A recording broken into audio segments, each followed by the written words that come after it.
Subscribe now and press the bell icon. Never miss an update.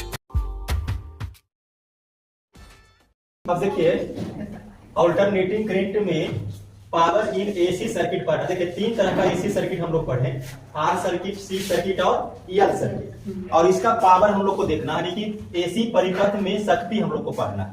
अब ध्यान दीजिएगा, electric current दूसरा unit में आप देखे होंगे, पावर P इक्वल टू होता है I इंटू V। ठीक है, तो P जो है वो शक्ति है और I धारा और वोल्टेज।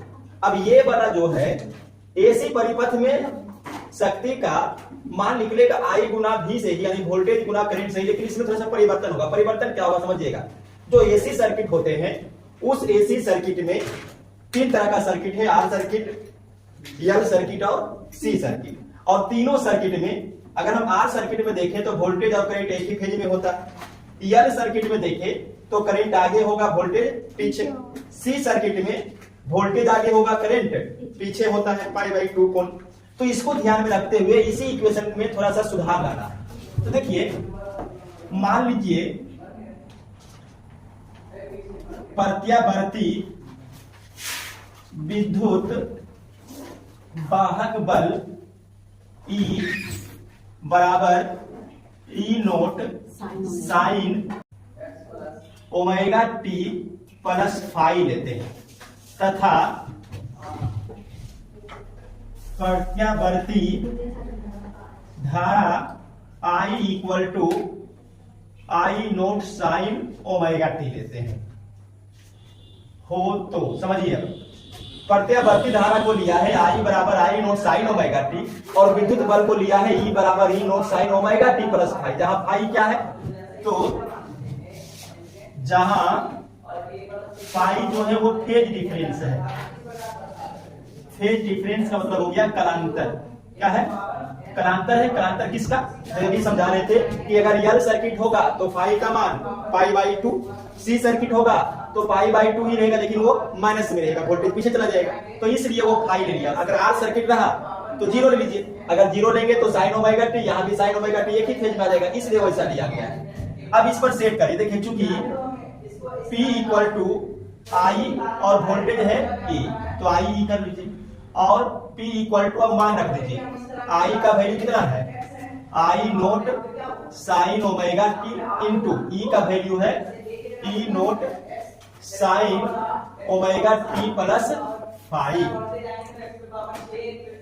और देखिएगा P equal to I naught E naught, उसके बाद साइन ओमेगा टी और sine omega T plus phi. अब यहां पर ध्यान दीजिएगा, I नोट E नोट। अब यहां देखिए साइन ओमेगा टी, और इसको तोड़ दीजिए साइन ए प्लस बी। देखो साइन ए प्लस बी, तो साइन ए प्लस बी तोड़ेंगे तो sign A cos B, cos A sine B, यही होता है ना। अब इसी पर सेट कीजिएगा। देखिए ये ए ये बी, तो साइन ए यानी साइन और ए की जगह पर ओमेगा टी, फिर इंटू कॉस बी, तो बी की जगह पर फाई, प्लस कॉस ए, तो ए की जगह पर omega T, into sine B, तो साइन फाई। और देखिए P equal to I naught E naught, गुना कर दीजिए।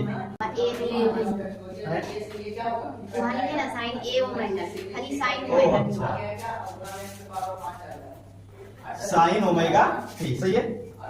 चलिए अब देखिए, गुना कर दीजिए, तो साइन गुना साइन, तो sine square omega T into cos phi तो रहेगा इसमें, plus sine omega T cos omega T और साइन फाई। देखिए साइन वाला साइन साइन स्क्वायर हो गया, कॉस फाई, फिर साइन ओमेगा कॉस ओमेगा और साइन फाई।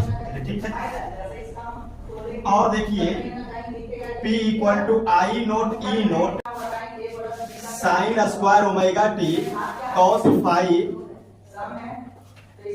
इसको ब्रैकेट में लीजिए, प्लस अब देखिए साइन 2A इक्वल टू क्या होगा, 2 साइन A कॉस ए, ये फॉर्मूला थे किसी को, तो यहां से अगर आप 2 को यहां ले आते हैं तो क्या बचेगा, sign A cos A, sign A cos A.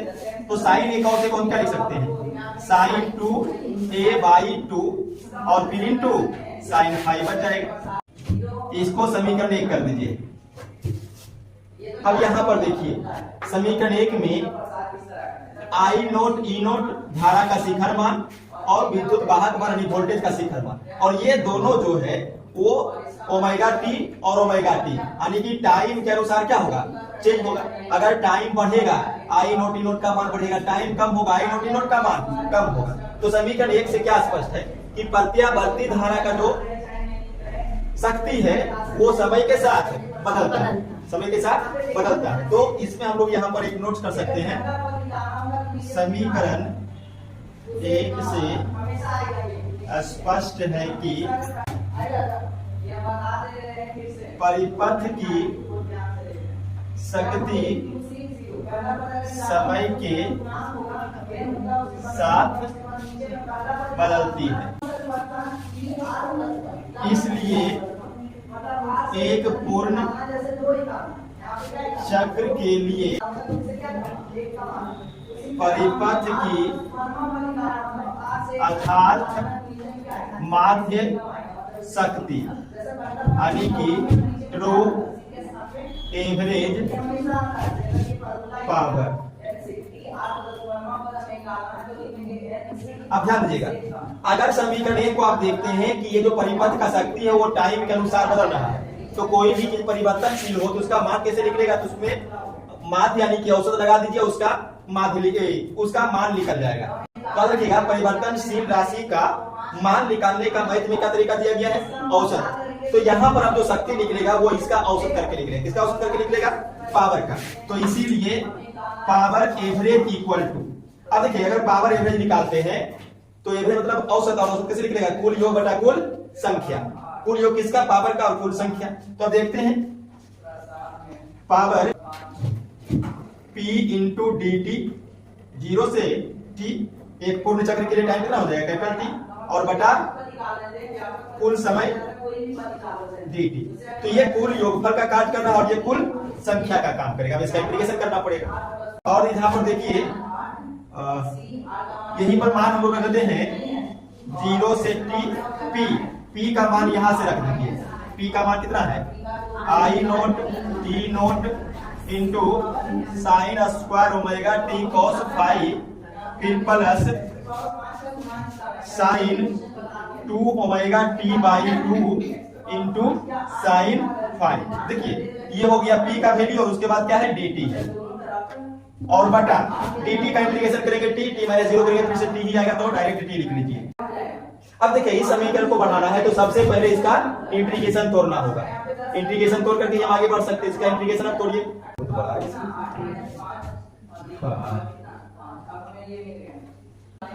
P average equal to, अब देखिए आई नोट ई नोट धारा का शिखर मान, वोल्टेज का शिखर मान कांस्टेंट है, बाहर निकाल लीजिए। तो आई नोट ई नोट बाहर, और बटा में कितना है, t है। अब जब इसका इंटीग्रेशन ही करना है तो इंटीग्रेशन आपको इसका डबल करना पड़ेगा। देखिए dt से गुना इसमें भी है और dt से गुना इसमें भी है, तो ऐसा करिए इंटीग्रेशन 0 से t sign square omega t into cos 5 और dt के साथ गुना, फिर प्लस 0 से t sine 2 omega t by 2 sine 5 और dt। ठीक है, चलिए अब यहां देखिएगा P average equal to I naught E naught बटा t। अब ध्यान दीजिएगा t के सापेक्ष t का समाकलन होगा, तो cos 5 कांस्टेंट हो जाएगा, इसको बाहर कर लीजिए। तो cos 5 बाहर, अब इंटीग्रेशन होगा 0 से t sign square omega t into dt, यानी कि t के सापेक्ष t का समाकलन, प्लस उसी प्रकार से यहां भी देखिए t के सापेक्ष t का, तो साइन 5 को बाहर कर लीजिए। साइन 5 बाहर, इंटीग्रेशन 0 से t sine 2 omega t by 2 into dt। हाँ, अब देखिए इस समीकरण को यहीं पर स्टॉप करते हैं, बारी बारी से पहले दोनों का इंटीग्रेट कर लेते हैं, उसका मान फिर यहाँ पर रख देंगे। नहीं होता है इसको कुछ इक्वेशन 2 मान लीजिए। अब देखिए चूंकि इंटीग्रेशन करेंगे 0 से t sign square omega T into D T का। अब ध्यान दीजिएगा, साइन स्क्वायर ओमेगा टी को हम क्या लिख सकते हैं, साइन स्क्वायर ओमेगा टी को 0 से t, और देखिए यहां पर साइन स्क्वायर ए 1 माइनस कॉस 2a लगा दीजिए और बटा 2। ठीक है, तो 1 माइनस कॉस 2 और a की जगह पर ओमेगा टी है, तो ओमेगा टी और बाई 2 और फिर डी टी। ठीक है, इसका मेन फॉर्मूला इस प्रकार से होता है 2 sine square A equal to 1 minus cos 2a। तो यहां से 2 को यहां कर दिया गया है इस प्रकार से। अब इसको तोड़िएगा और देखिए 2 को बाहर निकाल लीजिए, 1/2 0 से t, फिर गुना करिए dt माइनस इंटीग्रेशन 0 से t cos 2 omega t into dt। ठीक है, और देखिएगा 1/2 और नहीं बराबर कर दीजिए 1/2 dt का इंटीग्रेशन t माइनस इसका इंटीग्रेशन करिएगा cos ax dx वाला समीकरण से, cos ax dx क्या हो जाएगा 1/a sin ax। ठीक है, अब मान लीजिए देखिए 1/a, तो a की जगह पर कौन है 2 ओमेगा, फिर sin a, तो a की जगह पर 2 ओमेगा और x की जगह पर कौन है t है, तो ये इस प्रकार से टूट गया है। और देखिए 1/2 t माइनस 1/2 और omega equal to theta by T. और अगर एक पूर्ण चक्र के लिए लीजिएगा तो एक पूर्ण चक्र का टाइम कितना हो जाएगा कैपिटल टी, और अगर टाइम कैपिटल टी हुआ तो इनका कितना बन जाएगा 2 पाई। तो ओमेगा की जगह पर हम लोग लिख सकते हैं 2 pi by T into sign 2 और 2 पाई बाई टी, ये ओमेगा के बदले, और फिर क्या है टी। ओ इसमें लिमिटेशन भी था ना, एक सेकेंड इसको भी लिमिटेशन भी दीजिए, लिमिटेशन है t और 0, तो 1/2 t माइनस, अब देखिए t के सापेक्ष t का समाकलन हुआ है, तो हम t का मान अपर लिमिट लोअर लिमिट से चेंज कर सकते हैं, तो 1/2 ओमेगा क्या हो जाएगा बाहर हो जाएगा, तो 1/2 ओमेगा बाहर कर लीजिए, तो बचेगा क्या साइन 2 ओमेगा और t के बदले कैपिटल T, फिर माइनस साइन 2 ओमेगा और t के बदले लोअर लिमिट 0, तो एक बार अपर लिमिट एक बार लोअर लिमिट। और देखिए 1/2 t माइनस 1/2 ओमेगा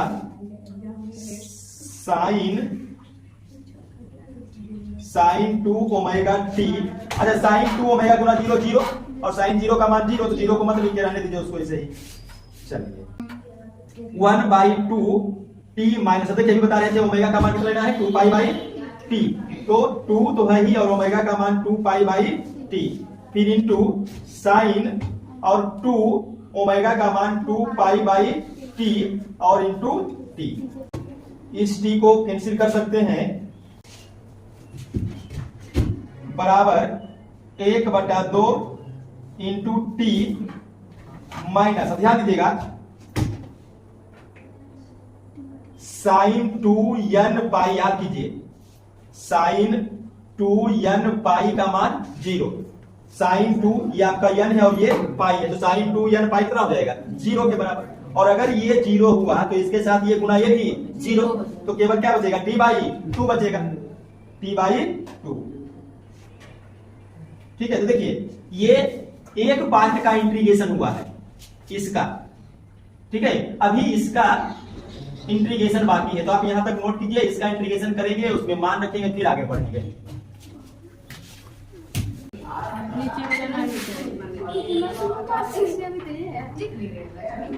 अब देखिए इसका एक पार्ट बचा हुआ है इसका, तो इंटीग्रेशन हम लोग करेंगे 0 से t sine 2 omega t by 2 into dt का, बराबर देखिए 1/2 को बाहर निकाल लीजिए, तो बचेगा क्या, बचेगा integration 0 t sine 2 omega T into D T.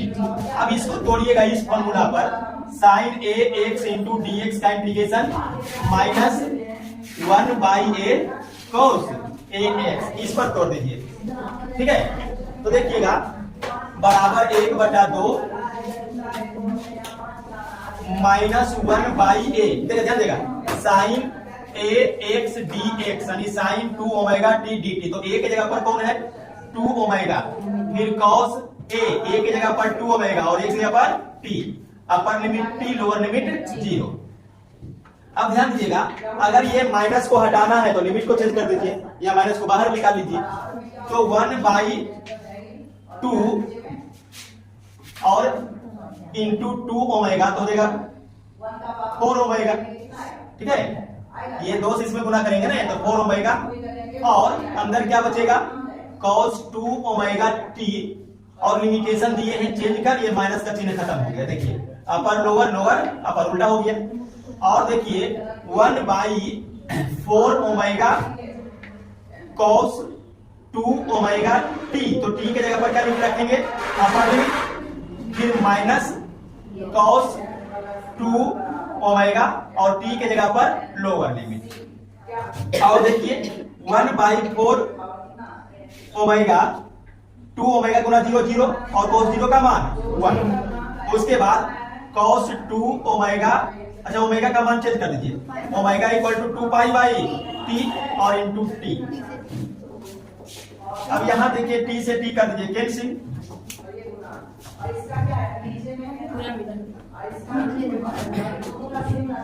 1/4 omega. अब देखिए यहां पर भी ओमेगा का मान आप 2 पाई बाई टी रख सकते हैं, लेकिन कोई फायदा नहीं। देखिए कैसे 1 माइनस, ध्यान दीजिएगा, अगर साइन 2n पाई हो तब ये 0, और अगर cos 2n पाई हो तब ये 1। अब यहां देखिए cos 2 ये n और ये पाई, तो cos 2n पाई का वैल्यू 1। अब 1 माइनस 1 0 और 0 गुना कुछ भी करेंगे तो 0। अब देखिए समीकरण 2 का जो 2 इंटीग्रेशन था, एक sign square omega T D T, इसको हम लोग किए t/2 आया, एक sign 2 omega t/2 D T, इसको हम लोग किए 0 आया, और ये मान अब हम लोग रख सकते हैं समीकरण 2 में। तो लिखेंगे समीकरण 2 से, देखिएगा P एवरेज इक्वल टू है I नोट E नोट बटा T, फिर cos फाई इंटू, ये देखिए इसका जो इंटीग्रेशन हुआ है कितना मान आया है t/2, फिर प्लस साइन फाई, और ये जो टोटल इंटीग्रेट हुआ है ये टोटल इंटीग्रेट आया 0, तो गुना 0। तो P average equal to I naught E naught बटा T, ये तो हो जाएगा 0। तो बचा हुआ क्या रहेगा, बचा हुआ रहेगा cos phi into t/2, t से t कैंसिल हो जाएगा, और P एवरेज इक्वल टू बचेगा I नोट E नोट बटा 2 cos फाई। अब देखिए P average equal to I naught बटा, समझिएगा 2 है √2 लिख रहे हैं, फिर इंटू E नोट √2 लिख रहे हैं, और कितना है cos फाई। देखिए ध्यान दीजिएगा I नोट E नोट दोनों को गुणा करें कितना आएगा 2, फिर cos फाई, यानी कि 2 को हम लोग 2 पार्ट में तोड़ दिए, तो ये आ गया अर्थात माध्य शक्ति P एवरेज का वैल्यू। इसको और आप आगे बढ़ा सकते हैं। देखिए ध्यान दीजिएगा, आप कीजिए I नोट बटा √2 किसको कहेंगे, तो आप इसके पहले पढ़े होंगे IRMS equal to I naught बटा I नोट बटा √2। तो ये जो I नोट बटा √2 है उसको हम क्या बोलेंगे IRMS, यानी वर्ग माध्य मूल धारा, इसका एक नाम और है आभासी धारा। फिर उसी प्रकार से अगर हम यहाँ पर E नोट बटा √2 करें तब क्या हो जाएगा ERMS, तो ERMS और इंटू cos फाई। तो ये भी एक फॉर्मूला है P एवरेज का, दोनों एक ही है, इसी को आगे बढ़ा दिए। अब अगर हम इसको डिफाइन करें तो P एवरेज क्या है, P एवरेज है अर्थात माध्य शक्ति बराबर IRMS क्या है आभासी धारा, तो ERMS क्या हो जाएगा? आभासी विद्युत वाहक बल और गुना कॉस फाई। और देखिए शुरू में आइए, P इक्वल टू क्या होता है? I गुना वोल्टेज, यानी धारा गुना विद्युत वाहक बल को हम क्या बोलेंगे? धारा गुना विद्युत वाहक बल को शक्ति। और कैसा शक्ति? दोनों में आभासी लगा हुआ है तो हम क्या बोलेंगे? आभासी शक्ति। और गुना क्या है? Cos phi. तो यहां पर देखिए, अगर आप कॉस फाई का मान निकालिएगा, ध्यान दीजिएगा, कॉस फाई का, तो कॉस फाई अगर हम निकालेंगे तो ये जो गुना है इधर आके बटा हो जाएगा, यानी कि अर्थात माध्य शक्ति बटा आभासी शक्ति। अब ये जो कॉस फाई आया, इसका नाम क्या होगा? देखिए, शक्ति, शक्ति और शक्ति के साथ गुना है कॉस फाई, तो कॉस फाई को हम क्या बोलेंगे? शक्ति का गुना, जो शक्ति के जो गुना में रहेगा उसका नाम क्या होगा? गुना। जिसे हम यहां पर देखिए क्या बोलेंगे? x का गुना कितना? 4, क्योंकि 1 के साथ गुना है। तो उसी प्रकार से शक्ति के साथ गुना कौन है? Cos phi. तो कॉस फाई क्या है? शक्ति का गुणांक है। तो ये जो कॉस फाई है ये शक्ति गुणांक है। तो एक परिभाषा आपसे यहां पर पूछेगा, शक्ति गुणांक से आप क्या समझते हैं? VVI क्वेश्चन है 2 नंबर के लिए, शॉर्ट टाइप में।